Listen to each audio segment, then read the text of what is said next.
bad, and I'm playing hard for you.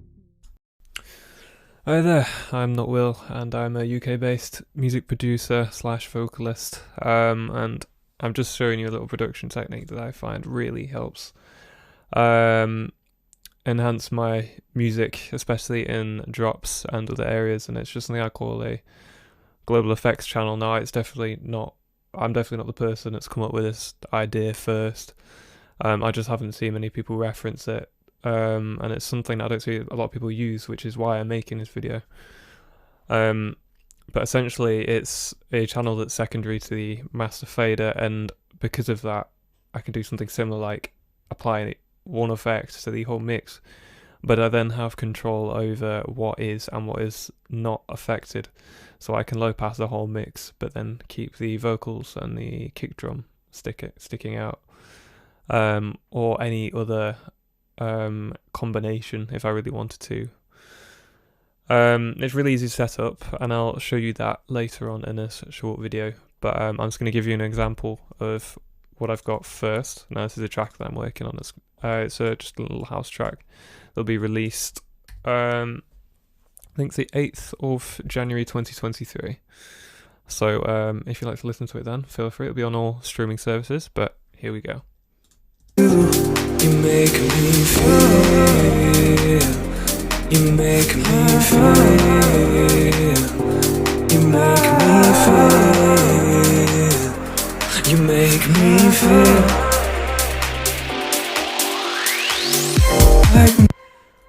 Now, that might have been quite subtle, the effects taking place there, so what I'm going to do is I'm going to solo that and isolate these for you. But first, I'll specify what's actually going on. So I've got, this is the hierarchy of what's going on here. So I've got the reverb, which is happening first. So I'm using this to sort of open up the mix in places, but here more to move everything backwards a little bit, out of the way of the vocals, which stick out. Now with reverb, it's always good to match this to your tempo. It's easiest way is probably just to go to websites such as anotherproducer.com. I think they've got a reverb calculator you can use to quickly do it. But if you want to work it out, it's as simple as dividing 60,000 by your tempo, and we'll use 120 BPM as an example here. And that's going to give you your total reverb time, which would be 500. And then you can divide 500 by 128, and that will give you your pre-delay, and then you can just minus your pre-delay from your total reverb time, which in this case was 500, and that will give you your decay. So whatever that result will be here, and then that's your pre-delay, which will be there. And that is for I think it's a quarter note reverb, and you can just multiply these results by 2 or divide them by 2, and you can get longer or shorter reverbs if you'd like. I usually have a longer one on the global effects or stereo out for this kind of effect. But that's that. But the hierarchy of how things happen does matter, because, for example, here I've got reverb, which will open up the mix, but after that I've got an imager, which is going to tighten the mix, and it'll tighten a reverb too because this is underneath. And then after that I've also filtered out the low end of it, whereas if I had the reverb after the filter and the imaging, not only is that going to open up the tightened mix and completely spoil the effect of it being tightened, but it's also going to create more low end, even though I've just filtered some out. And that's why it's useful to consider the order of which you're doing things, and that is, again, something you just want to take into consideration in your general producing. It's just good habits to have. So I'm going to solo this now, and you can hear it a bit more clearly. This isn't affecting the vocals, nor is it affecting the drums, so it won't have any effect on those. But soloing this, you'll hear what it is having an effect on. And try listening out to the bass being filtered out, and the reverb and the stereo image tightening that's occurring.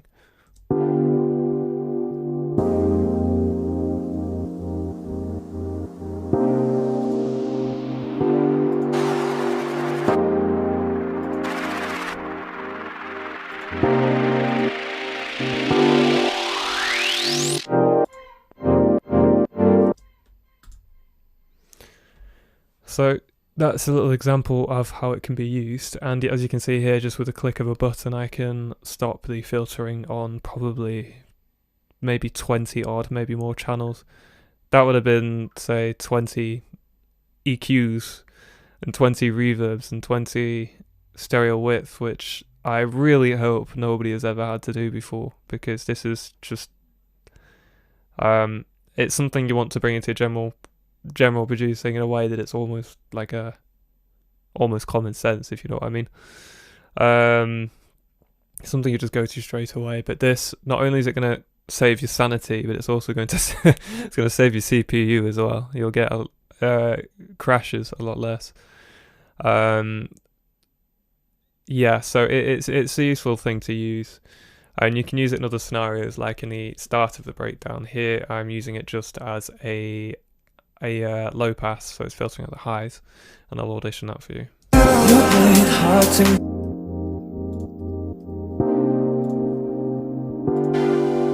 feel like I wanna know you, girl, and I know you feel it too.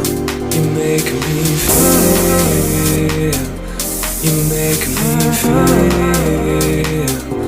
you make me feel, you make me feel. So there you have it. That is the Global Effects fader in its simplest form. It's a really handy tool, and I can't really think of any cons to you doing this other than when your project is being mixed, it'll have to be recreated by the mix engineer. You don't want to send them the audio file for this channel because it's just going to be whatever's routed to that. But they're going to probably, especially this kind of music, they're going to do that anyway. This is something they'll already know about. You actually might have seen there a little other plugin just at the bottom here, which is Pro MB from FabFilter, and this is another great use of it.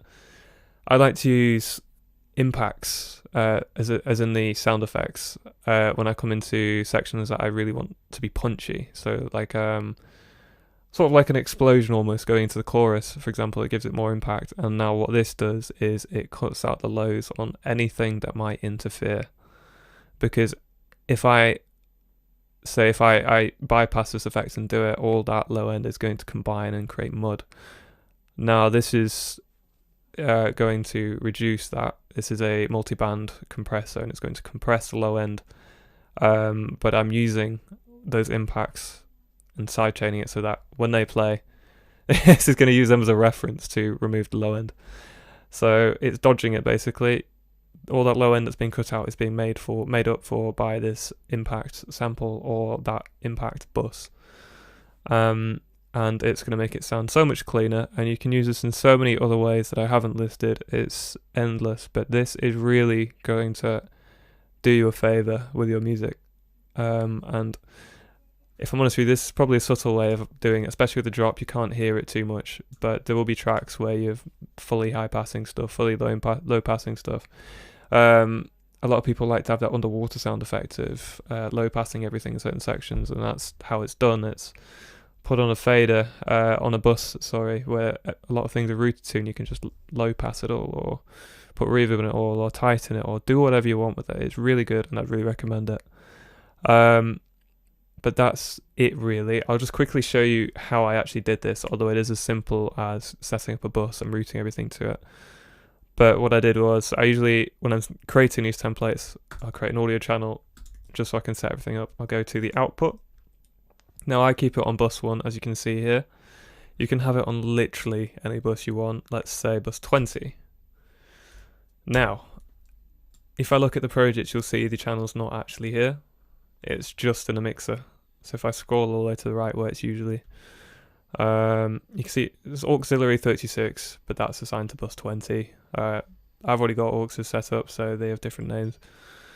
If you right click that, you can create track, and it will appear here, and you can do all sorts of automation. I like to have my regions, as you can see here, and you can copy and paste when you get to a new section that you want to use the same automation, and you can rename them. As you can see, I'm a fan of good housekeeping. All this has a specific reason why it's the way it is: colors, placement, etc. I've even got my markers. But that is it really. you can do endless things with this. Last thing I forgot to mention is the most simplest part with this is just literally going to the output of whatever you want to route to it and then going to whatever channel it was. It's 20 in this case, so I press 20, but mine is on 1, so I'll go with 1 because that's what I'm using. But yeah, I hope this has been of some help to people. And if you want to follow for more, feel free, because I'll be making more of these. But yeah, thank you. This has been fun, and I will see you in another one.